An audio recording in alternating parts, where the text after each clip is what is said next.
چې کله هم تاسو د امازون بزنسمنان ګورئ یا عام طور څوک چې کمپنیګانې لري بزنسونه شروع کړي دي او فکر کوئ چې اوه ما نه خو چانس خطا شوی دی دوی خو میلیونران شو زه پاتې شوم لیکن دا فکر مکمل غلط دی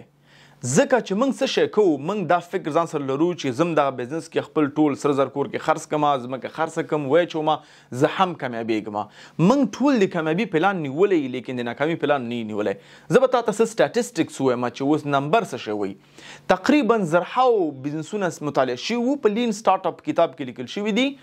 چې اول کې بزنسونه چې کوم بزنسونه شروع کیږي دا په اول کال کې 80% بزنسونه ناکامیږي که اول کال کې ناکامه نشوي دغه کوم چې 60% پاتیو د دې ډلې نه 80% بیا په 15 کلو کې ناکامیږي که کوم بزنس په 15 کلو کې ناکامه نشو دا په 10 کلو کې ناکامیږي یعنی ډیر غټ پروډکټونه ناکام شوي دي مثلا د مایکروسافټ انټرنیټ ایکسپلورر وګوره ناکام شو ته د مایکروسافټ وینډو تلیفون وګوره ناکام شو نوکیا وګوره چې څومره غټه کمپنۍ و ناکامه شوه یعنی من کولی شو چې زرهاو مثالونه راواخلو چې کمپنیګانې چې 15 کاله 6 کاله 10 کاله پورې دل ناکام شوي دي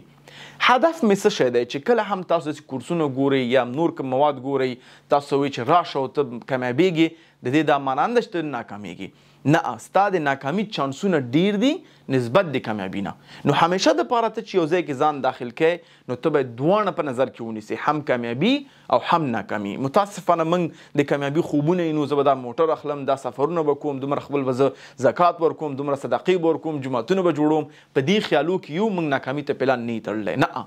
دواړو ته به یعنی فکس برابر پلان به جوړی وته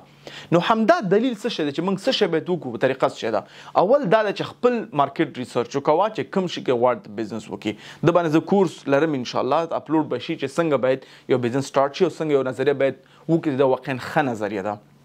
دویم هغه کسان چې په دې فیلډ کې کار کوي واقعا کامیاب دي هغوی نه زده کړه چې هغوی کومې قدمونه واغستل څه شی وکړل چې کامیاب شو بدون د شک چې یو سړی نورستان ته رسېدلی دی نو هغه ته لاره معلومه ده نو که ته د هغه نه پوښتنه وکړې نقشه ترې واخلې ته نورستان ته رسېږي یعنې دا یو هدف کیدلی شي یو طریقه کیدلی شي لیکن دا نه ده چې 100% ته رسېږي یعنې دا یو عادي مثال دی خو لیکن ته کولی دوی طریقې زده کړې نو په همدې دلیل باندې موږ په یولرنا کې مختلف کورسونه لرو تا ته دغه طریقې ښیو لیکن تا ته موږ دا ګارنټي نه درکوو چې ته حتما میلیونر کېږي نو په همدې کورسونو کې د امازون کورس د شاهد انور په خپله ریکارډ کړی دی په یولرنا کې اچولی دی کوم کسان چې مخکې نه سب دي هغوی ته مکمل فری دی کوم کسان چې سب نه دي نو کولی شي چې ویلولي دوی هم فری لوستلی شي ځکه یولرنا کې موږ 3 ورځې ټرایل پیریډ لرو 3 ورځې کورس ولله ځان کینسل کړه 1 روپۍ هم نه چارجېږي نو دغه طریقې تاسو لوستلی شئ لیکن هرګز دا به ته فکر نه کې نه ساتې چې ما د شاهد انور کورس ولوستو او اوس زه پکې یو $10,000 کورس سره مې خرڅ کړل ځمکه مې خرڅه کړه وا مې چول او راتلونکي کال زه میلیونر یم نه وروره ته به صحیح د کامیابي پلان کا لیکن ناکامي هم پلان کا ځکه ستا چانسز د ناکامي ډېر زیات دي نسبت د کامیابي نه دا په نظر کې ونیسه